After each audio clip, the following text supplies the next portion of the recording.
which Albanians practiced during the 1960s. Hi, I'm Matt, and welcome to another edition of Borders on Budgets. On this episode, we are in Tirana, Albania, visiting Bunk'Art, a museum and contemporary art gallery that had previously been the country's largest defensive bunker against attacks.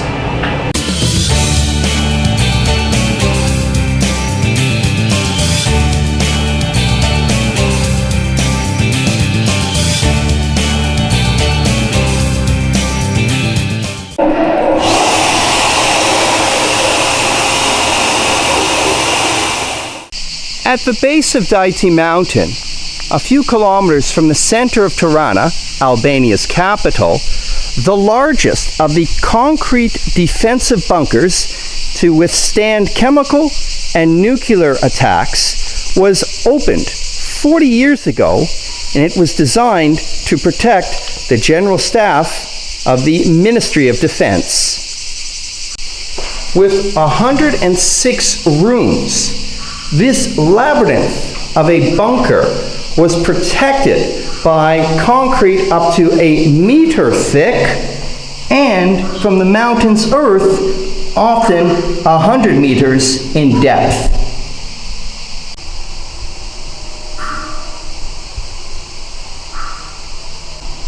Eerily upon entering, users of the bunker then and guests now must pass through the decontamination room.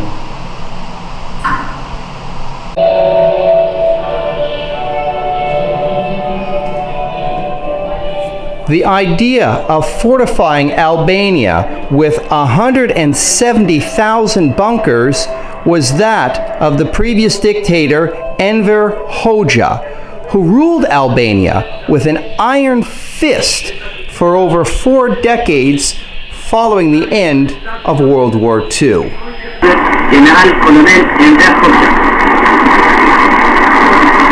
Shok deputet. Kjo periudhë e trimullorit të parë karakterizohet nga përpjekje të mëdha.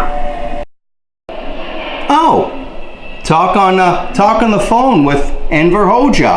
Don't mind if I take up Bunk'Art's invitation to have a few words with the previous dictator. This is a phone that he himself used. I hope you're getting yours in the afterlife, you SOB. Contained within the bowels of Bunk'Art is one of the filter rooms, an absolute necessity for a bunker towards maintaining proper ventilation. I'm not that tall. The door frames are this short. The filter room is designed to make sure that the oxygen and the air within the bunker is clean following any nuclear or chemical attack. The filters in Albanian bunkers were often Chinese-made. And the reason for that was that during Albania's isolation of the late 60s through mid-70s, after breaking off ties with the Soviet Union, it was only China with whom Albania had contact with the outside world. Besides the diplomatic isolation and the constant state of paranoia under which Albanians lived during the totalitarian regime of Hoxha, the restriction of movement of citizens within Albania was significantly restricted, both internally and outside of the country. Any thought toward leaving these countries' borders illegally were to have been met with severe consequences.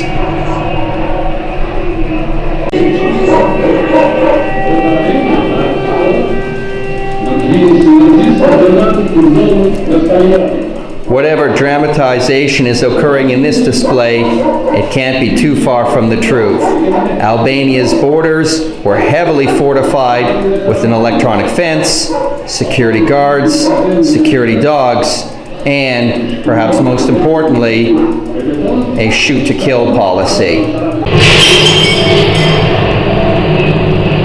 Here is an example of where history meets contemporary art at Bunk'Art. Because Albania's only trading partner for a decade was China, from the late 60s through the late 70s, Albania was flooded with Chinese two-wheelers.